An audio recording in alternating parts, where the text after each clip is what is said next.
En 1977, une affaire étrange a secoué une petite communauté de radioamateurs en Auvergne, une région habituellement si paisible. Pendant des semaines, ils ont capté un signal radio qui ne ressemblait à rien de connu. Une énigme qui, encore aujourd'hui, reste entière.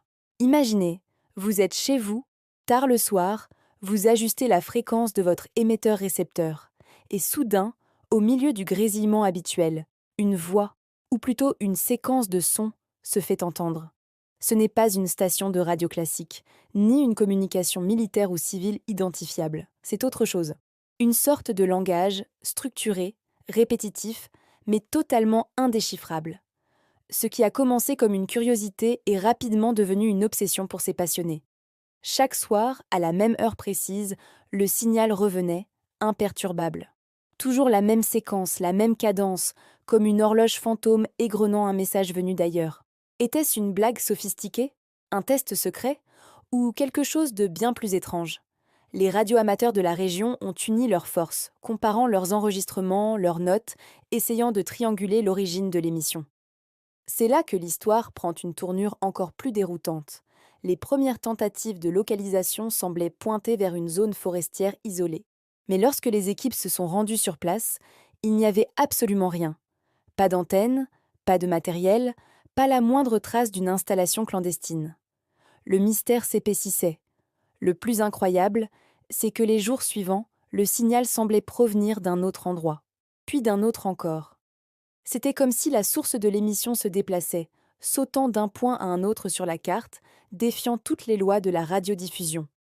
Comment une installation d'émission pourrait-elle être déplacée aussi rapidement, sans laisser aucune trace?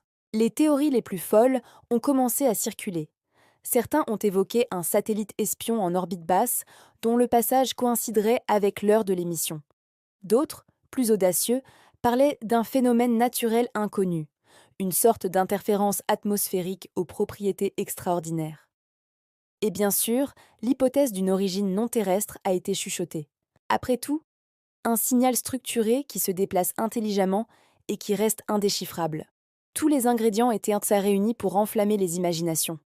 Les autorités de l'époque, alertées, n'ont jamais pu fournir d'explication officielle. Les enquêtes n'ont rien donné. Le signal était insaisissable, comme un fantôme sur les ondes. Les radioamateurs ont continué leur veille, nuit après nuit, espérant percer le secret de ce mystérieux correspondant. Ils ont tenté d'interagir avec le signal, d'envoyer leur propre message en espérant une réponse, mais en vain. La transmission était à sens unique, une déclaration énigmatique sans attente de dialogue. La frustration grandissait, mêlée à une fascination presque hypnotique. Chaque soir, le rendez-vous était pris avec l'inconnu, ce visiteur invisible qui parlait une langue que personne ne pouvait comprendre. Et puis, un soir, le silence. Le signal ne s'est pas manifesté. Les radioamateurs ont attendu, l'oreille collée à leur récepteur, scrutant le grésillement familier. Mais rien. Le signal de l'Auvergne, qui avait rythmé leur nuit pendant des semaines, avait disparu aussi soudainement et mystérieusement qu'il était apparu. Il n'est jamais revenu. Que s'est-il passé en 1977? Était-ce une technologie militaire secrète, un canular d'une complexité inouïe, ou la preuve que nous ne sommes pas seuls à écouter les étoiles? Aujourd'hui encore, les enregistrements de l'époque circulent, et l'énigme du signal radio de l'Auvergne continue de hanter ceux qui l'ont entendu. Cette histoire nous rappelle que même à notre époque hyper connectée, il existe encore des zones d'ombre, des mystères qui résistent à nos technologies et à notre logique. Des signaux perdus dans l'éther qui nous posent la plus vieille question du monde. Y a-t-il quelqu'un? Qu'en pensez-vous? Laissez votre théorie dans les commentaires.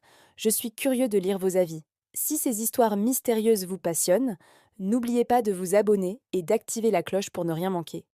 Merci d'avoir regardé, et à très bientôt pour une nouvelle énigme.